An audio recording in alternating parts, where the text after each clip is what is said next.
Et le monde agricole a pleinement réussi après-guerre, hein, finalement, avec ces coopérations agricoles qui aujourd'hui sont...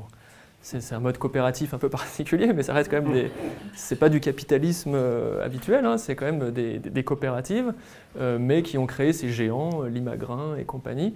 Donc ils ont su le faire finalement à un moment donné pour répondre à un objectif donné qui était de nourrir la France et donc de produire plus pour les besoins d'après-guerre.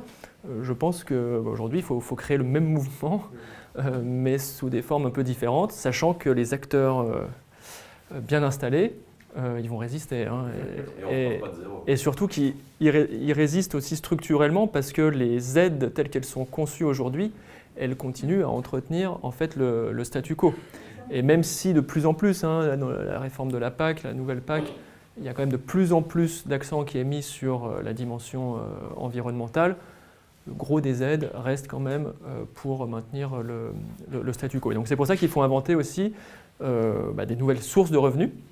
Et je pense que le puits de carbone peut être une nouvelle source de revenus, et des sources de revenus liées à l'énergie aussi. Alors ça, c'est un sujet qui est en train de monter très fortement, donc on est très attentif à l'ADEME à ce sujet-là, parce que potentiellement ça peut créer des effets pervers. C'est le sujet de l'utilisation des sols agricoles pour faire du photovoltaïque, pour faire de l'énergie photovoltaïque. Et donc là, c'est vrai que ça peut être...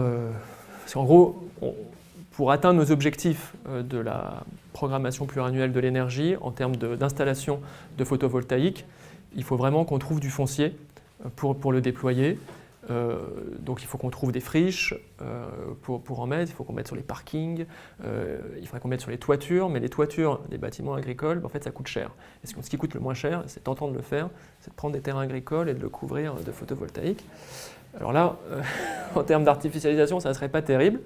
Et donc il y a un concept qui se développe d'agrivoltaïsme, où là, on va publier la semaine prochaine, je crois, un avis à l'ADEME sur c'est quoi les bonnes pratiques d'agrivoltaïsme, où on peut imaginer des synergies en fait, entre les panneaux photovoltaïques et la production agricole. Donc il faut qu'à minima, en fait, quand on installe ces panneaux agricoles, ça ne diminue pas significativement les revenus liés vraiment de l'exploitation agricole. Et donc ça peut être, par exemple, là il y a des synergies possibles dans les vignes. On a bien vu là cet hiver avec le gel des vignes, ils ont mis des feux littéralement en plus de biodéchets. Enfin, donc en termes de qualité de l'air, c'était horrible, mais c'était pour sauver les vignes, ils ont fait comme ils ont pu. Là, on peut imaginer que les panneaux photovoltaïques puissent protéger les vignes, donc là c'est une idée.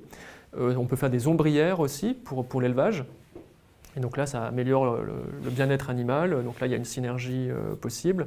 Et puis dans le maraîchage aussi, il y a une possibilité d'avoir des cultures sous les panneaux. Donc si c'est bien fait, il peut y avoir des synergies.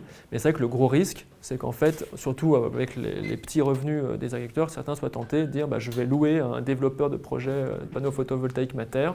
Et en fait, j'en tirerai plus de revenus que l'exploitation de mes produits.